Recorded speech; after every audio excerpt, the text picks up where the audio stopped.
Hello दोस्तों, welcome to my YouTube channel. पति पत्नी एक फ़नी कहानी एक बार ज़रूर सुनेगा। कई बार पति पत्नी के बीच ऐसे वाक़या हो जाते हैं कि वो बहुत दिनों तक याद रहते हैं। दरअसल पति पत्नी के बीच प्यार के अलावा कुछ मीठे और फ़नी लम्हे होने चाहिए जिसे ज़िंदगी में किसी मोड़ पर याद करके बड़ा मज़ा आए। पति पत्नी के बीच हुआ एक ऐसा ही वाक़या मैं आप सबके बीच शेयर करने जा रही हूँ। ये पति पत्नी की प्यारी स्टोरी बहुत फ़नी है, अंत तक ज़रूर पढ़ें। पति पत्नी जिनकी शादी को 50 साल हो चुके हैं, हंसी खुशी अपना जीवन बिता रहे थे। शादी के इतने सालों बाद भी दोनों में बहुत प्यार था, लेकिन पति को सिर्फ एक चिंता थी कि पत्नी को थोड़ा कम सुनाई देने लगा था। पति को लगता था कि पत्नी को कम सुनाई देने लगा है और वो अपनी पत्नी को ये बात बताने में डरता था। वो अपनी पत्नी के लिए कान की मशीन लाना चाहता था, लेकिन उसे लगता था कि उसकी पत्नी ये बात कभी नहीं मानेगी, इसलिए वह बहुत चिंतित रहने लगा।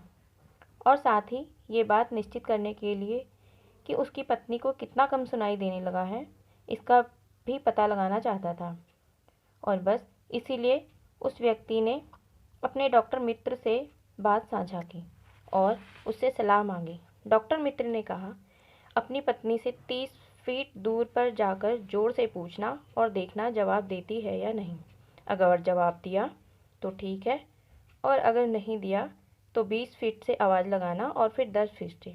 इससे पता चल जाएगा कि उसे कितना सुनाई दे रहा है। अगले दिन पति ने डॉक्टर के द्वारा बताए तरकीब को आजमाने की सोची। पत्नी रसोई में काम कर रही थी और पति ने 30 फीट दूर जाकर पत्नी को आवाज़ लगाई, अरे सुनती हो, आज खाने में क्या बनाया है? कोई जवाब नहीं आया। पति ने भी 10 फीट का फासला कम किया और आवाज़ लगाई, अरे सुनती हो, आज खाने में क्या बनाया है? कोई जवाब नहीं आया। पति चिंतित हो गया। पति ने अब 10 फीट और कम किया और आवाज़ लगाई, अरे सुनती हो, आज खाने में क्या बनाया है? कोई जवाब नहीं आया। पति चिंतित हो गया। पति को अब पत्नी की बहुत ज़्यादा चिंता होने लगी। इस बार पति ने रसोई में काम कर रही पत्नी को पीछे से बाहों में लिया और उससे कहा, मेरी प्यारी पत्नी, आज खाने में क्या बनाया है?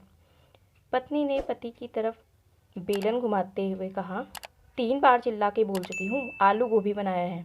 अब पति को पता चला कि पत्नी नहीं बल्कि उसे खुद ही कम सुनाई देने लगा था। थैंक यू दोस्तों, ये कहानी आपको कैसी लगी कमेंट करके बताइएगा और मेरे चैनल को लाइक, सब्सक्राइब और शेयर